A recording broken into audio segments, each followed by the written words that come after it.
Nah, ini tugas kalian dengan akses.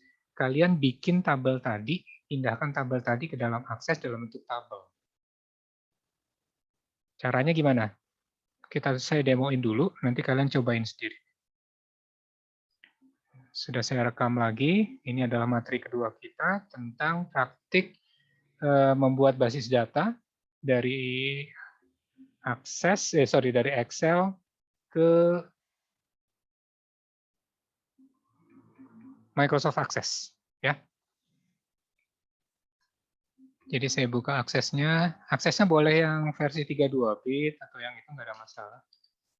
Yang saya perlukan adalah kalian membuat basis data baru. Ini saya share screen.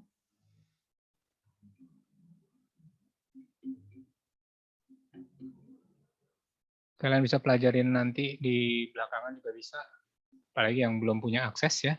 Tapi kalian bisa perhatikan baik-baik. Jadi saya buka akses ini. Tugas yang paling gampang adalah blank database. Oke. Saya kasih nama, terserah kamu mau kasih nama apa. Hanya saja saya mau simpannya bukan di dokumen, tapi di pengajar, lalu kemudian manajemen basis data. Saya bilang ini latihan 1. Ya kamu boleh pakai apapun itu ya. Oke, create. Nah, kita sudah tahu konseptual kita kan tadi. Nih. Buku ada 1, 2, 3, 4. 4 atribut untuk entitas buku. Entitas itu sama dengan tabel ya. Ada entitas buku, entitas anggota, entitas peminjaman. Oke, sekarang saya mau bikin entitas apa dulu? Oke, kita bikin entitas buku dulu. Ada ID, kita nggak perlu ID. Kita ganti deh, jangan ID.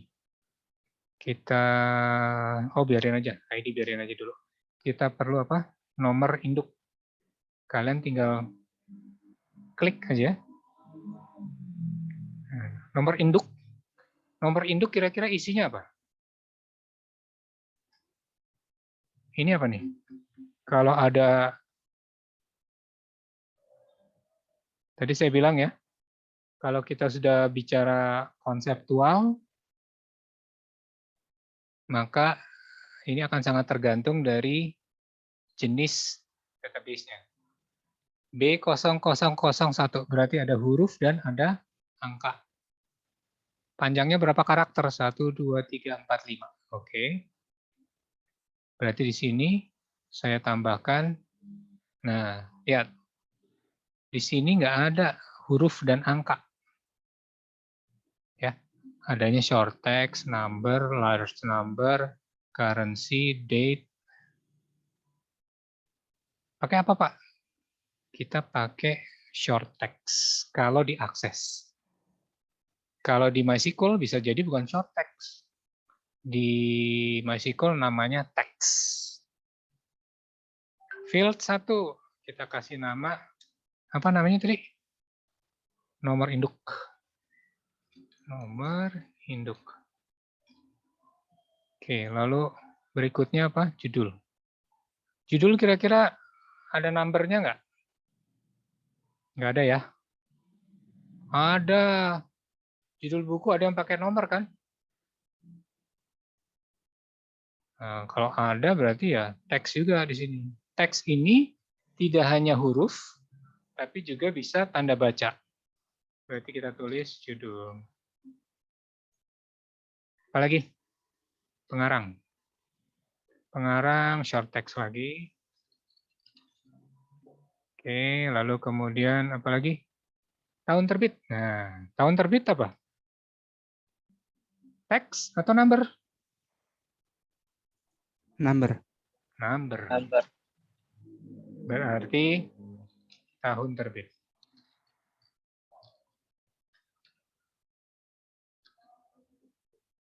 Nah, ini contoh awal nggak apa-apa. Tapi nanti kalau kalian bikin basis data, dari mulai awal, usahakan jangan menggunakan atau usahakan untuk menghindari spasi dalam penamaan.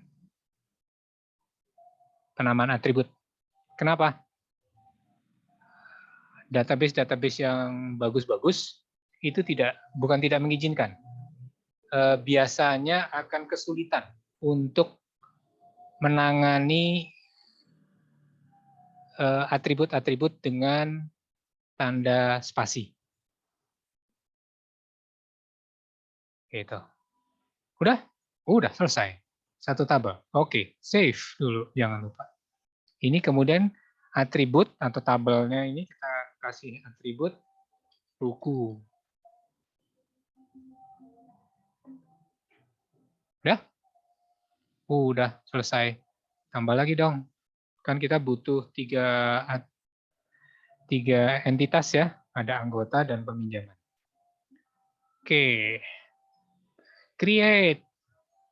Create apa? Tabel. Ting. Tabel lagi. Sekarang ini adalah, ini udah hasil identifikasi ya. Nomor anggota. Kali ini kita nggak ada yang pakai spasi. Nah, Pak, kalau nggak ada pakai spasi gimana? Huruf besar, huruf kecil, pengaruh nggak, Pak? Huruf besar, huruf kecil nggak apa-apa, tapi usahakan jangan pakai spasi. Kalaupun harus memakai spasi, maka ganti spasi itu dengan minus atau underscore, garis bawah. Jadi di sini nomor underscore anggota. Oke. Nomor anggota kita pakai apa sih? Oh, ternyata ada huruf dan ada angka. Oke, berarti itu tadi benar ya. Pakainya teks. Ini nama anggota. Nama anggota juga pakai teks saja. Lalu apa lagi? Alamat. Alamat sama. Alamat. Sorry. Alamat. Field-nya nih mesti yang diganti dong.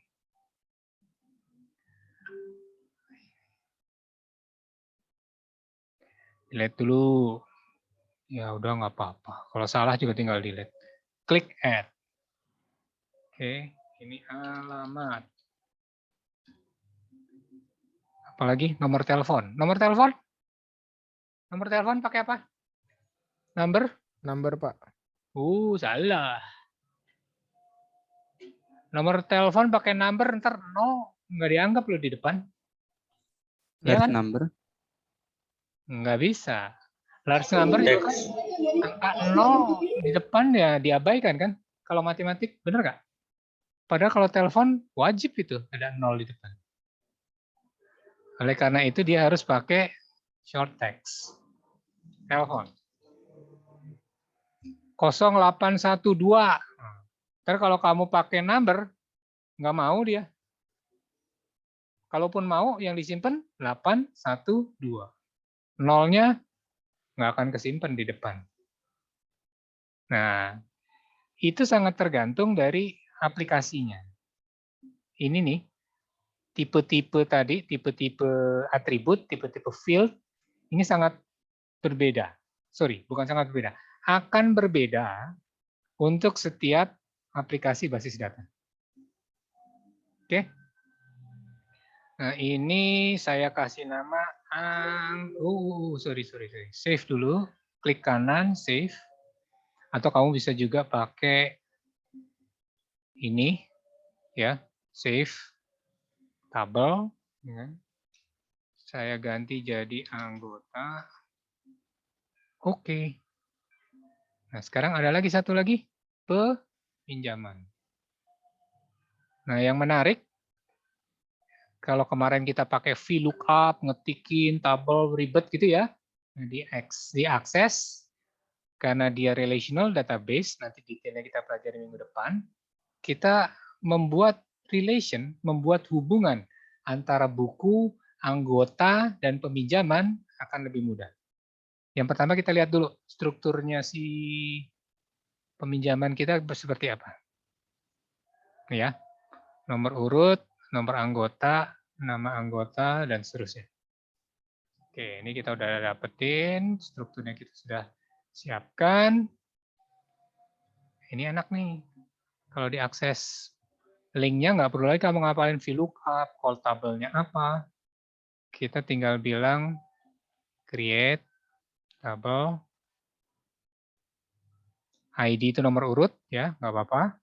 Sekali ini kita tambahin, nah kita pakainya nih, lookup and relation.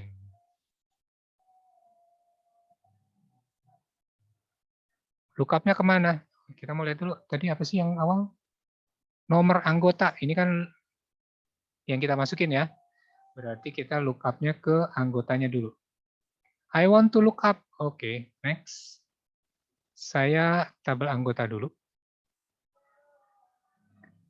Saya mau nampilin nomor anggota dan nama anggota. Oke.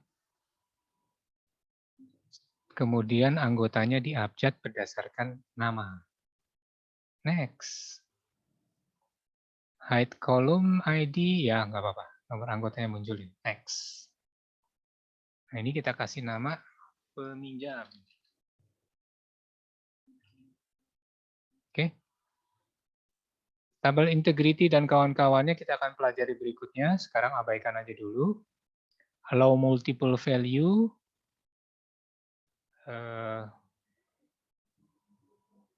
By default, allow. Kalau nggak pun kamu finish aja nggak apa-apa. Oke. Nah, sekarang tabelnya kita save dulu. Namanya peminjaman. Tapi masih kurang kan? Ada tabel yang lain lagi kan? Ada atribut yang lain lagi apa? Nomor induk buku yang dipinjam. Oke, berarti kita lagi pakai lookup. Kali ini lookupnya ke buku. Tabel buku. Tabel. Saya perlu nomor induk dan judul. Pak, kalau judul aja boleh? Terserah. Kamu yang ngatur nanti. Bentuk outputnya seperti apa nanti kita lihat. Nah, nanti karena kita milih nomor induk dan judul, maka akan muncul nomor induk dan judul. Hide column, recommended, yes. Nah, ini kita bilang buku dipinjam. Buku underscore dipinjam. Finish. Apalagi? Tanggal pinjam. Tanggal pinjam tentunya date ya. Kita pakainya date and time. Pinjam. Tanggal underscore. Nggak usah pakai underscore. Tanggal pinjam aja langsung. Boleh, Pak? Boleh. Yang penting adalah kolomnya namanya tidak ada yang sama. Tanggal pinjam, lalu tanggal kembali. Udah? Belum ada nih tadi. Dikembalikan kapan? Lagi, date time. Dikembalikan.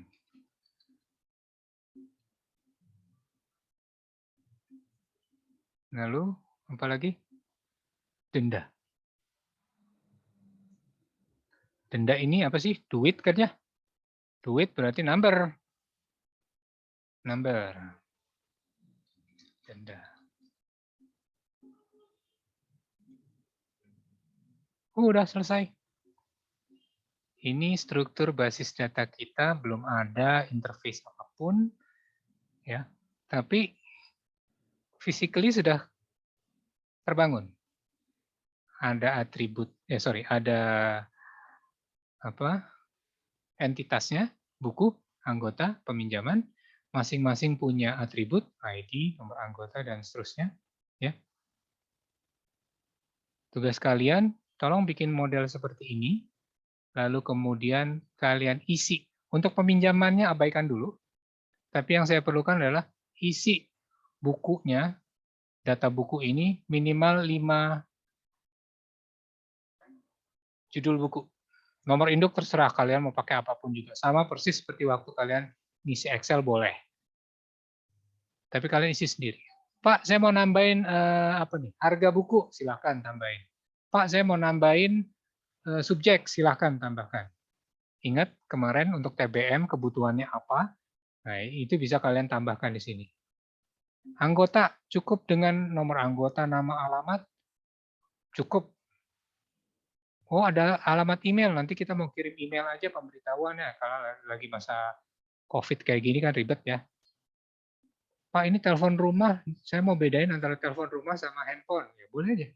Berarti di sini kamu tambahin nomor HP. Silakan kalian rancang sesuai dengan kebutuhannya, yang kira-kira menurut kalian dibutuhkan. Lalu kemudian populasikan, isikan datanya, misalnya saya mengisi nomor induk tadi. B0001, judulnya Harry Potter and the Chamber of Secret, ya kan? Secret. Pengarangnya J.K. Rowling. Tahun terbitnya 1999.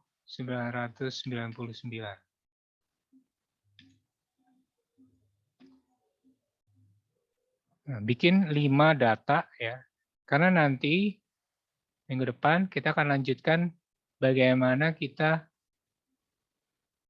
memindahkan model seperti ini ke dalam tabel ini. Kalau kalian nggak punya datanya, susah. Harus ada datanya. Dan nanti siapapun boleh, saya akan minta salah satu dari kalian, bukan saya, yang akan mendemokan, tapi kalian akan melakukan, kalian share screen ya, lalu kalian lakukan sendiri, klik-klik gitu, saya panduin. Saya pandu untuk bisa sampai peminjaman ini berfungsi seperti ini. Oke?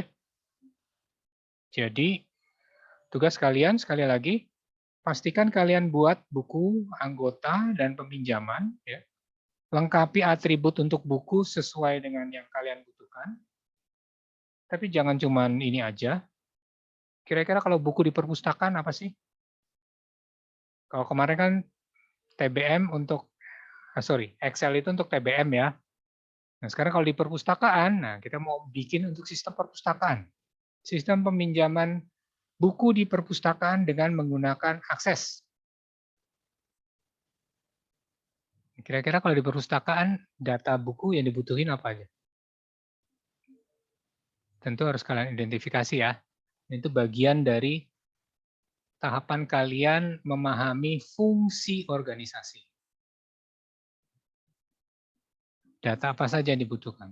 Perpustakaan bukan sesuatu yang baru tentunya buat kalian. Jadi harusnya sudah ada di luar kepala kalian konsep-konsepnya. Oke, sampai di sini ada yang mau ditanyakan? Nggak perlu dikumpulin, tapi nanti saya akan minta salah satu dari kalian mempresentasikan apa yang sudah kalian buat, dan kemudian kita akan bersama-sama membuat tabel peminjaman. Jadi bukan dari data saya, tapi dari data kalian. Oke? Ada pertanyaan? Sampai di Bapak sini. izin bertanya. Ya. Berarti yang di form buku sama anggotanya kita ngisi sendiri ya, Pak? Iya dong. Baik, Dan Pak. tiap anak pastinya akan beda-beda. Tuh. Oh, saya nggak mau pakai peminjaman, pakai transaksi. Boleh.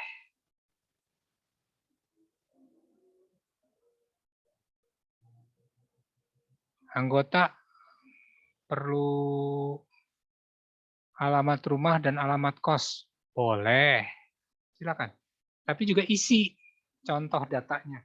Minimal 5. Supaya nanti waktu kita bikin transaksi peminjaman, itu kelihatan. Benar-benar kelihatan, oh gini loh fungsinya. Biasanya kan kalian perlu ditunjukkan kan. Nah, nanti kita tunjukin bareng-bareng dengan yang presentasi bukan saya, tapi teman kalian. Cuman kita pandu, saya pandu. Nanti kita lihat bareng-bareng. Itu ya. Jadi minggu depan jangan sampai nggak ada yang bikin, karena kalau nggak ada yang bikin, kita nggak praktek minggu depan. Soalnya harus kalian. Ya. Gimana? Berarti yang penting itu nggak boleh sama ya Pak ya? Apanya tuh yang nggak boleh sama? Kayak misalkan kalau di tabel anggota itu ID-nya harus isi ID Oh peminjaman. iyalah. Semuanya kan persis sama seperti kita mainan di sini nih tadi. Nah, ini kan anggotanya juga nggak ada yang sama kan? Buku juga nggak ada yang sama kan? Nanti dari sini kita coba buat versi aplikasi Microsoft Access-nya. Saya harap semuanya bikin, karena nanti dari sini akan terus ke depan, ini akan terus kita gunakan untuk contoh, ya, contoh pembuatan aplikasinya. Oke? Buat aplikasinya nanti basisnya ini. Cuma nanti waktu ujian akhir, nah, kalian diminta untuk membuat sendiri. Kalau ini perpustakaan, coba cari organisasi lain apa kayak gitu ya. Data COVID di kelurahan misalnya. Nah, silakan kalian rancang. Nanti itu yang akan kita kumpulkan sebagai bagian dari nilai praktikum. Ya. Oke, ada yang mau ditanyain? Pak, izin bertanya. Ya. Pak, ini buat tabel peminjaman ini kita kosongin dulu Pak isinya. Kosongin dulu aja. Nanti kita akan bikin ulang, ya. Kita akan belajar sama-sama memanfaatkan fitur-fitur yang ada di Excel ini untuk menggantikan VLOOKUP seperti yang ada di Excel kemarin. Kira-kira gitu. Oke? Ada pertanyaan lagi? Kayaknya kemarin nanya orangnya ini aja dulu nih, sudah 4 kali pertemuan. Yang lainnya sudah pinter semua ya? Asik. Kalau gitu berarti saya bisa berasumsi kalian sudah paham semua nih. Catatan saya buat kalian lagi belajar. Nggak usah takut salah. Kalau salah, pasti diperbaiki. Ada kesempatan untuk perbaikan. Oke? Kalau sudah kerja, kalian nggak boleh salah. Kalau salah, dipecat kalian. Justru malah waktu belajar inilah kalian enak. Kenapa? Berbuat salah malah dibenerin. Oke? Dikasih tahu mana yang benar. Kalau kamu nggak nanya, kamu nggak akan tahu yang saya ketahuin ini benar atau salah. Kalau kalian nggak nanya, ya saya juga nggak tahu kalian paham atau tidak, kan gitu. Oke ya. Kita cukupkan saja dulu sampai di sini 1,5 jam. Sekali lagi, minggu depan ada kuis yang bisa kalian isi kapanpun, ada waktunya. Tidak harus di pertemuan ini. Yang saya minta kuisnya kamu isi jujur, dalam artian kerja sendiri. Bisa aja kamu diskusi kan, ya boleh aja sih, saya nggak akan kelihatan nama saya. Tapi nanti kamu yang rugi sendiri soalnya. Pengalaman saya gitu. Kalian kerjasama, kalian dapat nilai bagus gitu kan, tapi nilai bagus kalian itu nilai bohongan. Karena nilai bagusnya bukan mencerminkan kemampuan kalian. Yang rugi kalian sendiri. Kenapa? Begitu kalian lulus, ya kan, KHS kalian nilainya bagus-bagus, tapi begitu ngelamar kerjaan, diketawain orang, ini bagus-bagus nilainya, tapi nggak bisa ngapa-ngapain nih. Nah, gitu kan? Iya, lulus bagus, tapi nanti di kerjaan, di waktu kerjaan, benar-benar ngelamar kerjaan, ditanyain macem-macem, bingung semua. Karena itu hasil kerja sama, bukan kerja kalian sendiri ya. Gitu. Saya sih nggak akan apa ya, nggak akan ngelihat ya kalau kalian kerjasama. Mungkin saya nggak akan bisa ngelihat. Tapi nanti kalian sendiri yang rugi soalnya. Itu aja pesan saya. Oke, 3:30. Kalau sudah tidak ada yang ditanyakan, terima kasih. Benar nih, udah nggak ada yang ditanyain? Cukup? 1, 2, 3. Nggak ada ya? Oke, sip. Kalau gitu, terima kasih sekali lagi. Sampai ketemu minggu depan. Dan jangan lupa tadi Microsoft Access-nya diisi. Karena kalau nggak diisi, kalau kalian diminta untuk presentasi, ya nilai kalian, sikap, dan kawan-kawannya akan saya kurangi. Ya. Terima kasih sekali lagi sudah bergabung di mata kuliah kali ini. Pertemuannya masih ada 57 mahasiswa. Terima kasih semuanya. Kita tutup. Assalamualaikum warahmatullahi wabarakatuh. Waalaikumsalam warahmatullahi wabarakatuh. Terima kasih, Pak. Sama-sama. Baik, Pak. Terima kasih, Pak.